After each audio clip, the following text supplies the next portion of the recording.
Allahümme salli ala Muhammedin ve ali Muhammed. Bismillahirrahmanirrahim. Elhamdülillahi Rabbil alemin. Bari'il halaiki ecma'in. Ba'isil enbiyai vel murselin. Thumma salatu ve selamu ala seyyidina ve nebiyyina ve tabibi kulubina ve şefi'i zunubina. الذي سمي في السماوات بأحمد وفي الأرضين بأبي القاسم المصطفى محمد صلى الله عليه وآله وسلم واللعنة الدائمة على أعدائهم أجمعين ومنكر فضائلهم ومعانديهم من الآن حتى قيام يوم الدين أما بعد Bismillahirrahmanirrahim. Keçən cələsəmizdə Həzrəti Siddiqətül Kubra, Xədicətül Kubra salamullah aleyhanın haqqında, dünyaya gəlməsi haqqında, harada dünyaya gəlib, atası və anası kimdir və bir neçə dənə Peyğəmbər, İmam-ı Həsən və İmam Hüseyin və digər məsumlardan hədis nəql elədik ki, və yaxud da ki, ziyarətnamələrində olanlardan nəql elədik ki, öz nənələri Həzrəti Xədicətül Kubra salamullah aleyhaya nə qədər ehtiram qail idilər, nə qədər onun əzəməti var idi ki, onu cəmaata çatdırırdılar, iftixar edirdilər öz nənələri Həzrəti Ummul Müminin Xədicətül Kubra salamullah aleyha ilə. Ərz edim, Həzrəti Xədicətül Kubra salamullah aleyhanın kəraməti həddən artıq idi. Yəni, həmən zamanda o zamanın seçilmiş, tanınmış xanımlarının ən üstünü idi Həzrəti Xədicə salamullah aleyha. Yazırlar ki, Həzrəti Xədicə salamullah aleyha Peyğəmbərin süd anası, belə deyə, Peyğəmbərə süd verən və Peyğəmbərə ki, 4 ildən çox baxıb Həlimə bir dəvə və 40 dənə qoyun hədiyyə elədi həmən o Həlimə xanıma. Və yazırlar ki, o bir dəvə ki, üstündə bir böyük bir kəcavə qurdurdu, o kəcavənin içini ləl-i cəvahirat və yaqut, zümrüd və qiymətli və bəzəkli daşqaşlarla doldurdu.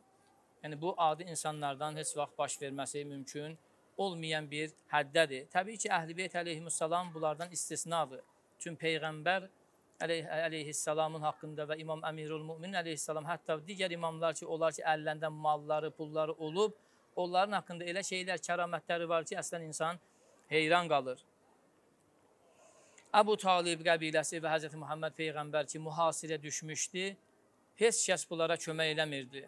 Qureyşdən də belə kömək eləyən yox idi. Həmən mühasirə qırılana qədər, mühasirə vaxt bitənə qədər Xədicətül Kubra salamullah aleyha özü onlara ərzaq, yemək, içmək və digər lazım olan şeyləri göndərirdi.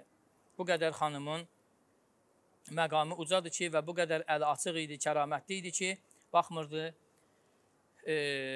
öz qohumu, öz əqrabasından döyür. Hətta yazırlar ki, xanım Xədicə əleyhissalam ki, Peyğəmbərlə izdivac elədi ki, haqqında danışacağım inşallah. Bütün qohum əqrabası ondan üz döndərdi ki, sən o qədər adamlar qala-qala, qəbiləsi böyük olanlar qala-qala, imkanlar qala-qala, getdin bir nəfərlə izdivac elədin ki, nə imkanı yoxdur, nə atası yoxdur, nə anası yoxdur. Hətta həmən vaxtı babası da dünyasını dəyişmişdi. Əmisi Əbu Talib əleyhissalam, yəni Əli əleyhissalamın atası Əbu Talib əleyhissalam himayəsində saxlayırdı Peyğəmbəri. Peyğəmbərin 9 yaşı var. Əbu Talib əleyhissalam, yəni Əli əleyhissalamın atası, Peyğəmbərin əmisi gedir Şama ticarət səfərinə. Busra deyilən bir məntəqə vardı, məhşur məntəqədir. Həzrəti Peyğəmbərin ki, 9 yaşı var. Əbu Talib gedəndə baxır dalı sizə, narahat olur, başlayır, ağlayır. Əbu Talib əleyhissalam bunu görür, qayıdır dala. Qayıdır, deyir ki, qardaşımın yadgarı, nişanəsi, niyə ağlayırsan? Bəs məni də apar, mən istəmirəm, tək qalam. Əbu Talib əleyhissalam buyurur ki, mən istəmədim sənə yolda yorğunluq olsun, əziyyət çəkəsən, ona görə səni aparmadım. Əks halda səni heç vaxt öz canımdan ayırmaram. Peyğəmbərimiz buyurdu ki, 9 yaşı var, yəni zahirən belə cisim baxımından uşaqdır. Peyğəmbərimiz buyurdu ki, bəs əmican, məni də apar, mən istəyirəm, səndən ayrı olmayam, səndən gedəm, razıyam hər nə cür, narahatçılıq olsa da belə. Əbu Talib əleyhissalam haqqında bir qısa bir məlumat deyim ki, mümkündür bir çoxları eşitməyiblər. Xilaf tərəf nə deyirlər Əbu Talib əleyhissalamın haqqında? Deyirlər ki, müşrik idi. Əgər müşrik idisə, məsələn deyək, niyə bəs Peyğəmbəri himayə eləyirdi? Amma tarix nə yazır? Səhih tarix əgər araşdırılırsa, baxılsa görər ki, İslamın yayılmasında və Peyğəmbəri 42 yaşına qədər, yəni 42 yaşına yox, 42 il Peyğəmbərin köməkçisi və müdafiəçisi olmuşdur. Bir halda ki, 42 il Peyğəmbərə köməkçisi olub, müdafiəçisi olub, bu nə cür olur ki, Peyğəmbərlə əqidədə xilaf olsun? Demək, bu nədir? Əbu Talib əleyhissalama atılan bir iftira, bir böhtandır. Amma hamısı da bu cür demir. Bir əhl-i sünnə alimi nə deyir? Əgər Əbu Talib şeirindən də nəzmə də çəkib, əgər Əbu Talib olmasaydı, yəni Əli Əleyhisselamın əmisi Peyğəmbərin, Əli Əleyhisselamın atası Əbu Talib olmasaydı, Muhammedin dini yaşamazdı, Muhammedin dini sona çatardı, məhv olardı. Söz yox, Allah saxlayacaq, amma Allah Müteala'nın da saxlaması kiminsə vasitəsilə də, həmən o vasitə də kimdir? Həzrəti Əli Əleyhisselamın atası, Həzrəti Əbu Talib Əleyhisselam. Xülasə Peyğəmbərimizi Əbu Talib Əleyhisselam götürdü özü ilə ki, səfərə gedirlər, apardı səfərə. Orada bir alimi, Buheyra adında bir alim deyir, ya Buheyra, ya Buheyri fərq eləmir. Bir alim ki, karvanın içində bunlarla səfərə gedirlər, ticarət səfərinə və onların məsələlərin ki, belə deyə, ticarət məsələlərin və digər məsələlərin ki, bunlara çatdırır və digər tarixi hadisələrdən də xəbərdardır, xəbəri vardır. Bu da həmən o qafilədədir, həmən o karvandadır. Təsəvvür edin, bu nəzəri, bir şey nəzərin cəlb edir, həmən o Buheyranın nəzərin cəlb edir. Nəzərin cəlb edən şey nə idi? Peyğəmbərimiz gedəndə, ki 9 yaşı var, dediyim kimi yaşı azdır. Deyir ki, gördüm bulud onun başının üstündə gedir, qoymur ona gün düşsün. Yəni onun üzərinə kölgə salır. Sonra müəyyən müddət keçdi, indi neçə dəqiqə keçdi, saat keçdi. Hər hal gördüm, getdi, oturdu ağacın altında. İstidir, gedib əyləşdi ağacın altında. Ağacın ki, budaqları məsələn açılar, budaqlar yığıldı, yarpaqlar bir cür oldu ki, ta onun həmən o uşağın, yəni Peyğəmbərin üstünə kölgə saldı. Bu Buheyranın nəzərin ki, cəlb eləmişdi, nəzərin diqqətini cəlb eləmişdi. Dedi, bəs günorta yeməyinə bütün tüccarlar, bütün tacirlər, yəni böyük tacirlər, hamınız inşallah günorta yeməyinə mənim yanımdasınız.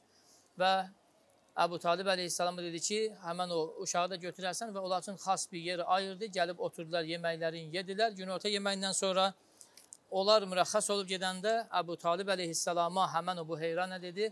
Dedi, bəs sənlə o uşaq, oğlan qalsın burada, sizdən xas sözüm vardır, xüsusi bir sözüm var sizə.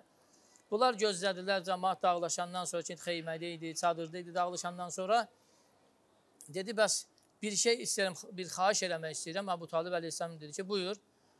Dedi, bəs olar ki, bu uşağın kürəyinə baxım, yəni belinə baxım. Əbu Talib əleyhissalam dedi ki, olar, niyə olmasın? Baxdı, gördü ki, belində bir möhür var. Ki, Peyğəmbərlərin belində, kürəyində Peyğəmbərlik nişanəsi olaraq bir möhür vardı.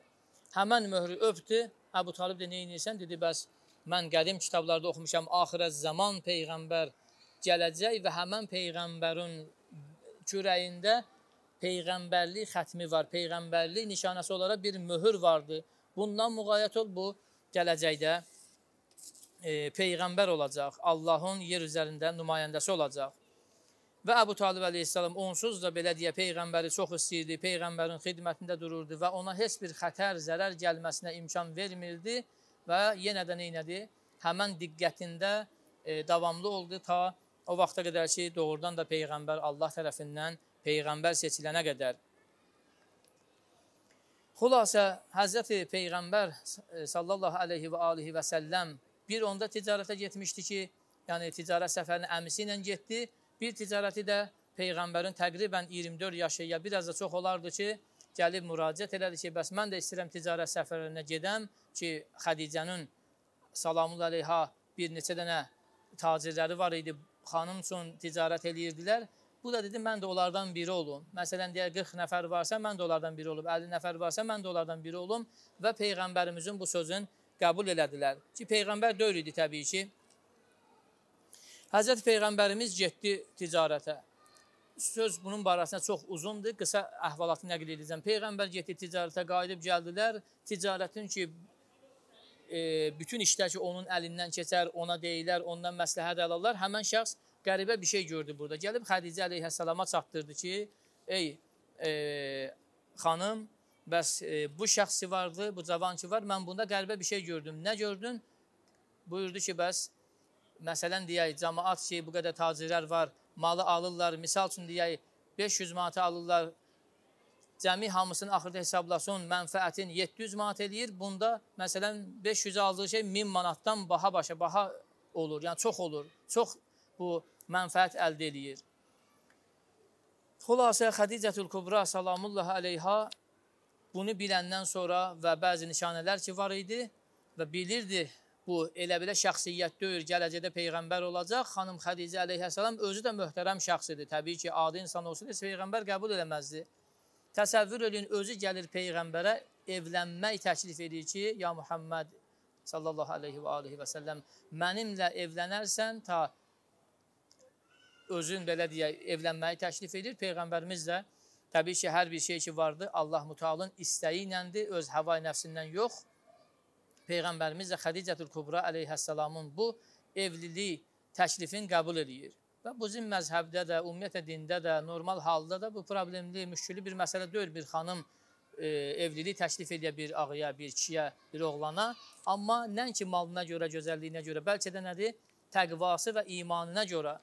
Necə ki, Həzrəti Xədicə salamullah əleyha Peyğəmbərin təqvasına, imanına görə, düzlüyünə görə və mərifətinə görə Peyğəmbərdən xoşu gəldi və Həzrəti Rəsulullah sallallahu aleyhi və aleyhi və səlləmlə evlənməyi qərarı aldı. Peyğəmbər də onun təklifini qəbul elədi və bunlar Peyğəmbərin 25 yaşında bu evliliyi baş tutdu.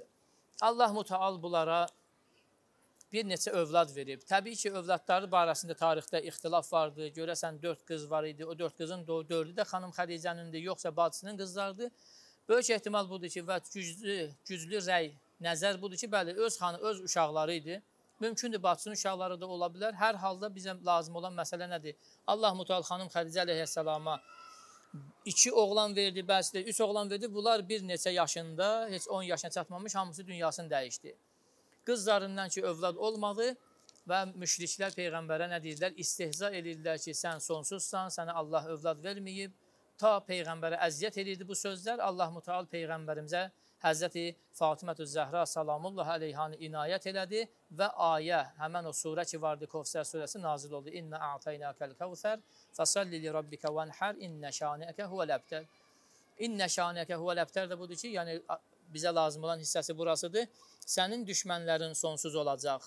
Allah sənə Kevsər nazil elədi, Kevsər əta elədi. Kevsər də bu demək ki, çoxlu, bollu bərəkət və dünya təhqiqatçıları İndi kimsə də istəsə ki, araşdırıb baxsın, görər ki, Həzrəti Fatimətü Zəhra əleyhissalamın nəsli dünyada nəsillərin içində ən öndə gedənidir. Ən çox Həzrəti Fatimətü Zəhra salamullah əleyhanın nəsli inkişaf edib və çoxalıbdır.